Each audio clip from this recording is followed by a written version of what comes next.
দেখেন আমরা আজকে যে জিনিসটা শিখব সেটা হচ্ছে ভয়েস চেঞ্জ। ভয়েস চেঞ্জ, এখন দেখেন ভয়েস চেঞ্জ বলতে আমরা ভয়েসের বাংলাটা হচ্ছে বাচ্য। ভয়েস চেঞ্জ হচ্ছে বাচ্য পরিবর্তন। এখন বাচ্য জিনিসটা কি দেখেন, বাচ্য জিনিসটা বলতে আমরা যেটা বুঝি যে একটা হচ্ছে কর্তা কাজ করে সরাসরি, আর একটা হচ্ছে আপনার ভয়েস যেটা হয়, ভয়েস আছে দুই ধরনের, একটা হচ্ছে অ্যাক্টিভ ভয়েস আর একটা হচ্ছে প্যাসিভ ভয়েস। অ্যাক্টিভ ভয়েস আর একটা হচ্ছে প্যাসিভ ভয়েস। তো এই অ্যাক্টিভ ভয়েস যেটা বলি এটাকে বলি আমরা প্রত্যক্ষ, প্যাসিভ যেটাকে বলি সেটাকে বলি আমরা পরোক্ষ। তো এখানের বিষয়টা হচ্ছে আপনার অ্যাক্টিভ হচ্ছে কর্তা যখন সরাসরি কাজ করে। অ্যাক্টিভ বলতে আমরা যেটা বুঝি কর্তা যখন কোনো কাজ সরাসরি করে, যেমন I I eat rice, I eat rice, আমি ভাত খাই, এটা হচ্ছে কর্তার সরাসরি কাজ। তো যখন এরকম কোনো সরাসরি কাজ থাকে তখন সেটাকে বলি আমরা অ্যাক্টিভ ভয়েস।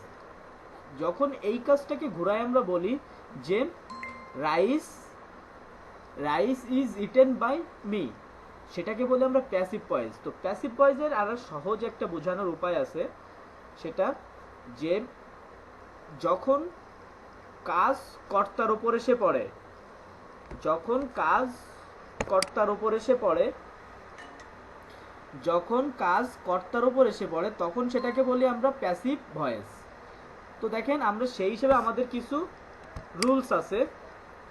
দেখেন বেসিক রুলস,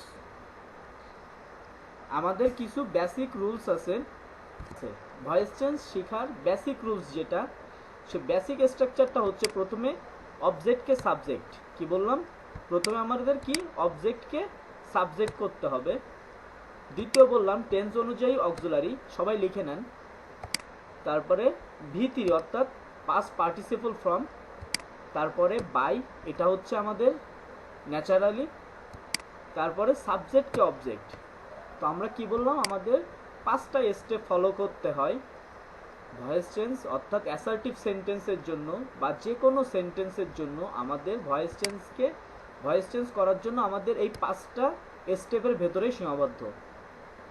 আমি আবার বলি কথাটা, যে কোনো সেন্টেন্সের ভয়েস চেঞ্জ আমার এই 5টা স্টেপের ভেতরেই সীমাবদ্ধ। আমরা করে দেখাবো যে 5টা স্টেপের ভেতরে কীভাবে সীমাবদ্ধ সেটা আমরা বলে দেব।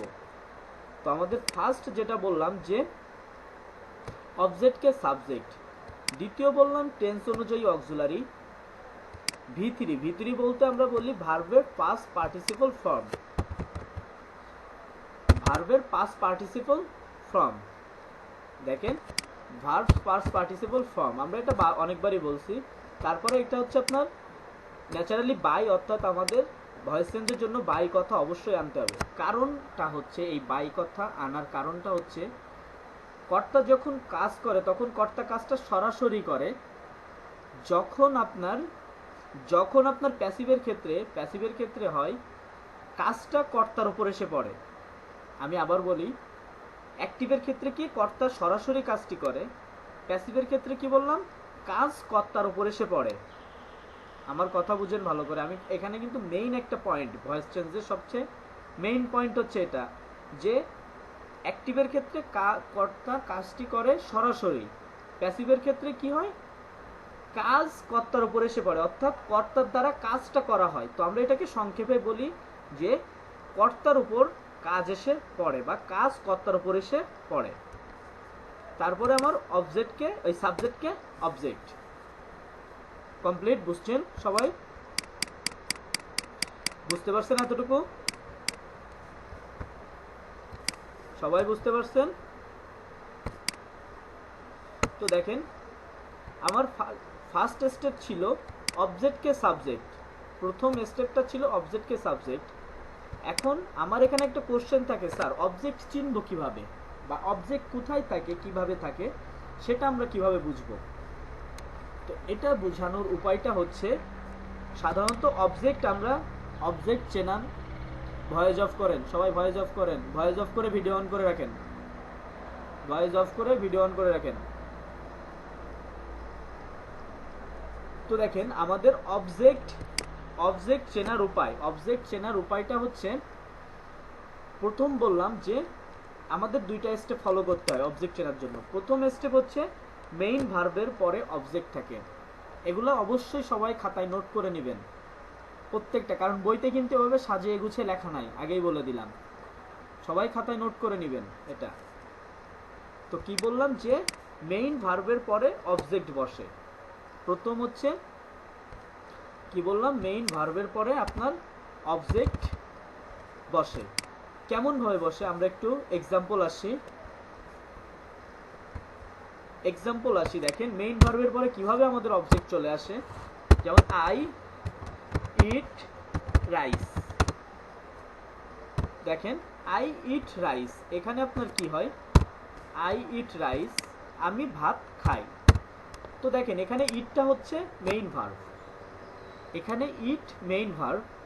তো ইট যেহেতু মেইন ভার্ব, মেইন ভার্বের পরে যে ওয়ার্ডটা থাকবে সেটাকে বলবো আমরা অবজেক্ট।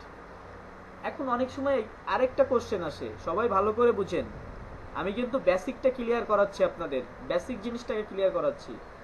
আমি ফার্স্ট বললাম মেইন ভার্বের পরে অবজেক্ট বসে। প্রথম বললাম যে মেইন ভার্বের পরে আমার অবজেক্ট পাবেন আপনারা। এখন দেখেন আমরা পেলাম মেইন ভার্বের পরে, ইট আমার মেইন ভার্ব ছিল, তারপরে অবজেক্ট পেলাম। তো দেখেন এখন অনেক সময় এখানে এরকম চলে আসে যে I am going to school. তো I am going to school তার মানে কি, এখানে কি আপনার টু অবজেক্ট?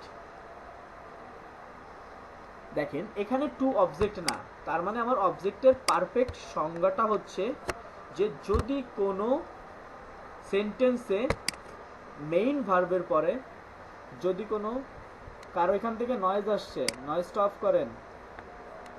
কার করা, স্পিকার অন করা কার? মেহেদি সম্ভবত। দেখেন আমরা তাহলে অবজেক্ট চেনার বেসিক জিনিসটা ক্লিয়ার করে নেন যে কোনো মেইন ভার্বের পরে যদি মানে যে ওয়ার্ডটা থাকবে ওই ওয়ার্ডটাকে অবশ্যই নাউন বা প্রোনাউন বা কোনো নাম হতে হবে, নাম জাতীয়, নাউন।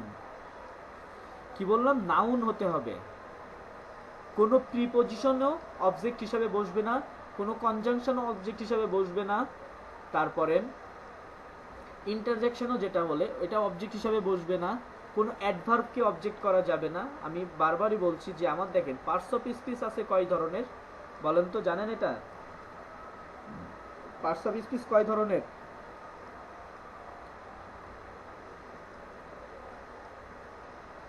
7-8 ধরনের, তাই তো?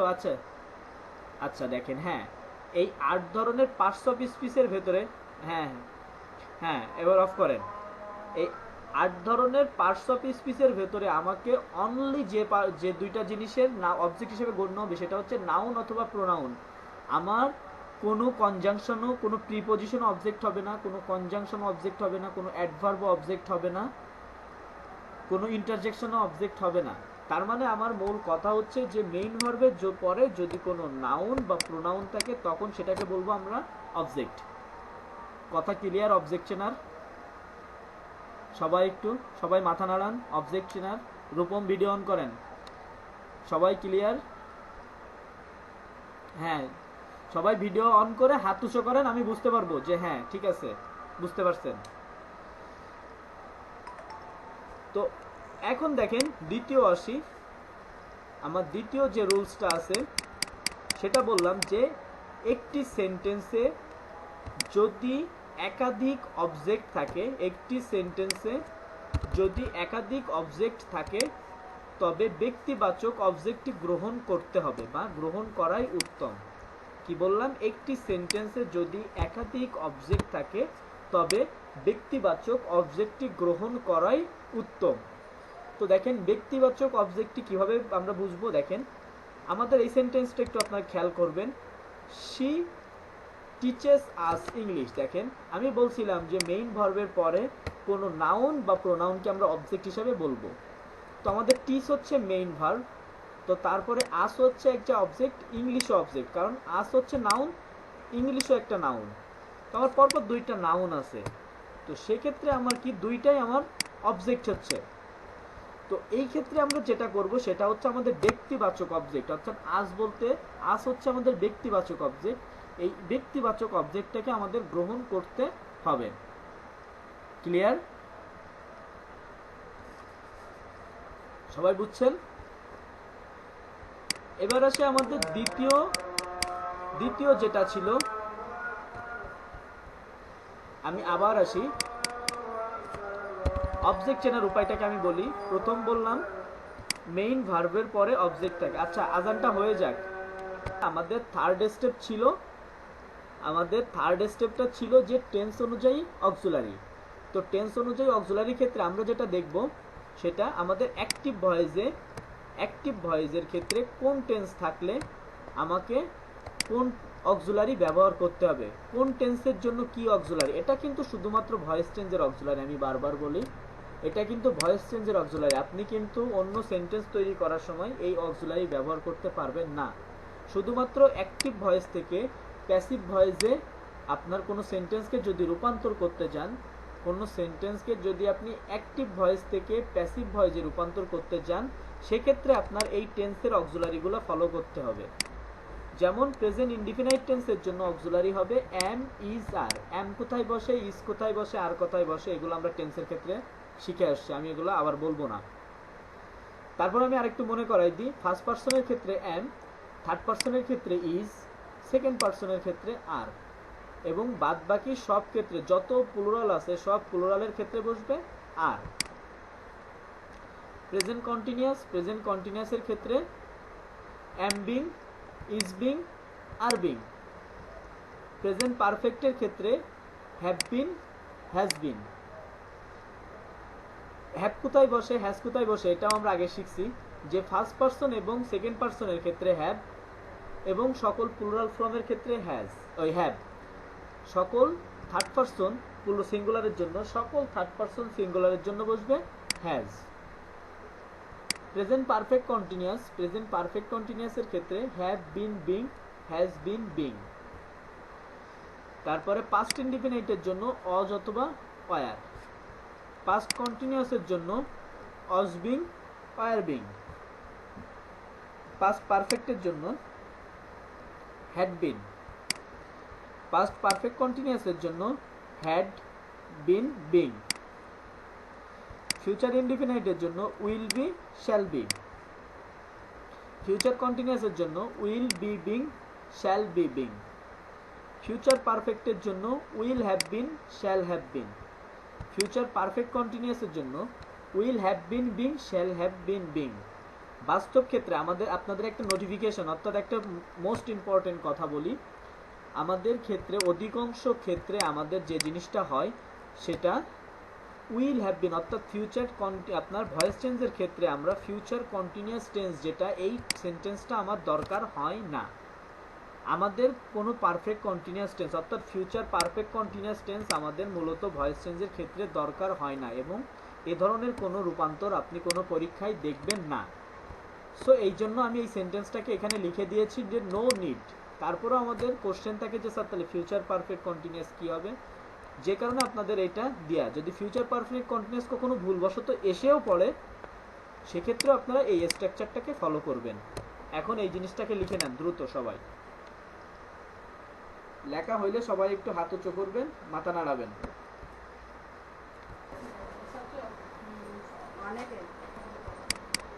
এখন দেখেন, তাহলে আমাদের টেন্স হয়ে গেল। এখন দেখেন আমরা একটা পরিবর্তন দেখি, পরিবর্তন দেখার পরে আমরা বাকি জিনিসটা দেখব। দেখেন এখানে আমাদের এক্সাম্পলটা আছে, একটু সবাই খেয়াল করবেন, সবাই একটু খেয়াল করবেন। দেখেন he helps me, he helps me. এইবার যদি টেন্স না পারেন সবাইরে যে কি অবস্থা করুম। রূপম বলেন হি হেল্পস মি এটা কোন tense? Rupam he helps me এটা কোন টেন্স? এটা হচ্ছে হি হেল্পস মি, এটা হচ্ছে present indefinite tense. Present indefinite টেন্সের জন্য আমাদের প্রথম স্টেপ ছিল, সবাই মনে রাখেন, আমি যে বেসিক স্ট্রাকচার লিখছি, বেসিক স্ট্রাকচার দিকে একটু খেয়াল করেন। আমাদের প্রথম ছিল যে অবজেক্টকে সাবজেক্ট। তো দেখেন হেল্পটা হচ্ছে আমার মেইন ভার্ব, তাহলে আমার মিটা হচ্ছে অবজেক্ট। তো মিকে আমার সাবজেক্ট করতে হবে। তা মিকে যদি আমি সাবজেক্ট করি আই হবে। এর কারণটা হচ্ছে দেখেন আমরা সহজভাবে এটা বুঝতে পারি যে আপনি যখন স্কুলে যান তখন স্কুল ড্রেস পরে যান, আপনি যখন বিয়ে বাড়িতে যান তখন সেখানের স্পেসিফিক বা সেখানে একটা সুন্দর ড্রেস পরে যান। স্কুল ড্রেস পরে কিন্তু কেউ বিয়ে বাড়িতে বেড়াইতে যান না বা কোনো আত্মীয়ের বাড়িতে বেড়াইতে যান না। তো এখানের সিস্টেমটা হচ্ছে তেমনই। এখানে মি ছিল অবজেক্ট, সবাই কথাটা খেয়াল করেন, মোস্ট ইম্পর্টেন্ট একটা কথা কিন্তু। এখানে মি ছিল আমার অবজেক্ট। তো এই অবজেক্টকে যখন সাবজেক্ট করব তো মিকে অবশ্যই আমার সাবজেক্ট হিসাবে আনতে হবে। আমি কি বললাম আমি আবার বলি, মি ছিল আমার এখানে অবজেক্ট। এই অবজেক্টকে যখন আমি সাবজেক্ট করব, অর্থাৎ অবজেক্টকে যখন আমি সাবজেক্টের স্থানে আনবো, তখন আমার কি করতে হবে, তাকে ওই মিটাকে অবশ্যই সাবজেক্ট করতে হবে। তাহলে মিকে আমি সাবজেক্ট করলে হবে আই। প্রেজেন্ট ইনডিফিনাইট টেন্সের জন্য অক্সিলারি হচ্ছে এম, কারণ কি am is are. Present indefinite টেন্সের জন্য অক্সিলারি ছিল এম ইজ আর। তো আই যেহেতু ফার্স্ট পার্সনের জন্য বসবে এম, তাহলে আই এম। আমার এটা গেল ফার্স্ট স্টেপ, আমার এটা গেল প্রথম স্টেপ ছিল সাবজেক্টকে অবজেক্ট, দ্বিতীয় স্টেপ করলাম টেন্স অনুযায়ী অক্সিলারি, থার্ড স্টেপ করলাম যে আপনার V3। তো হেল্পের V3 ফর্ম হচ্ছে হেল্প, হেল্প। তারপর বলছিলাম একটা বাই। তো হেল্প হচ্ছে 3 নাম্বার, বাই হচ্ছে 4 নাম্বার। তারপর বলছিলাম সাবজেক্টকে অবজেক্ট। তো দেখেন এখানে হি ছিল সাবজেক্ট, তো হিকে যখন সাবজেক্টের স্থানে নিয়ে আসবো তখন অবশ্যই তাকে অবজেক্ট হিসাবেই নিয়ে আসবো। তো হির অবজেক্ট ফর্ম হচ্ছে হিম। আপনাদের একটা জিনিস আমি একটা স্লাইড শো করছি, স্লাইডটা একটু দেখে নেন এবং সবাই তুলে নেন, সবাই তুলে নেবেন ওইটা, যে সাবজেক্টিভ ফর্ম এবং অবজেক্টিভ ফর্ম, একটা সাবজেক্ট একটা সেন্টেন্সের সাবজেক্ট ফর্ম এবং অবজেক্ট ফর্ম। আপনারা দেখেন এখানে তিনটা ফর্ম আছে, সাবজেক্ট এবং অবজেক্ট, সাবজেক্টিভ, অবজেক্টিভ, পসেসিভ। তো আপনারা যেটা করবেন সাবজেক্টিভ, অবজেক্টিভ, পসেসিভ এই ফর্মটা তুলে নেন এবং আপনাদের জন্য আই এর সাবজেক্টিভ ফ্রম মি, আই এর subjective from I, objective from me, ও এর সাবজেক্টিভ ফ্রম উই হচ্ছে subjective from us object, he subjective from him objective from, she subjective from or objective from her, they subjective from objective from them, the boy subjective from objective from him, the boy। অর্থাৎ পুরুষ হইলে পুরুষের ক্ষেত্রে আমরা object হবে হিম, নারীর ক্ষেত্রে object হবে হার, ইটের ক্ষেত্রে অবজেক্ট ইটি থাকবে এবং ইউ এর ক্ষেত্রে অবজেক্ট ইউই বসবে। এবং আপনাদের একটা মোস্ট ইম্পর্টেন্ট কথা বলি, যদি কোনো নেম থাকে, অর্থাৎ আপনার ভয়েস চেঞ্জের জন্য যদি কোনো নেম থাকে, যেমন করিম আছে, তো করিমের অবজেক্ট হচ্ছে করিমই ব্যবহার করতে হবে, করিমের অবজেক্ট করিমই ব্যবহার করতে হবে। রহিম থাকলে রহিমই ব্যবহার করতে হবে। অর্থাৎ সাবজেক্ট অবজেক্ট নামের ক্ষেত্রে কোনো পরিবর্তন হবে না, সাবজেক্ট এবং অবজেক্ট নামের ক্ষেত্রে কোনো পরিবর্তন হবে না। এটা পরিবর্তন করলে করা যায়, কিন্তু আমরা করব না, এটা পরিবর্তন না করাটাই হচ্ছে সবচেয়ে বেস্ট নিয়ম। এখন দেখেন তাহলে আমাদের ক্লাসটা আমরা আজকে কিন্তু অনেকটাই পড়লাম। এই জিনিসগুলো আপনার না স্যার 1 মিনিটে শেষ হবে, সমস্যা নাই, শুধু এখন পড়া দিয়ে দেব। তো আমাদের যেটা, আমি স্লাইড ক্লোজ করে দিচ্ছি।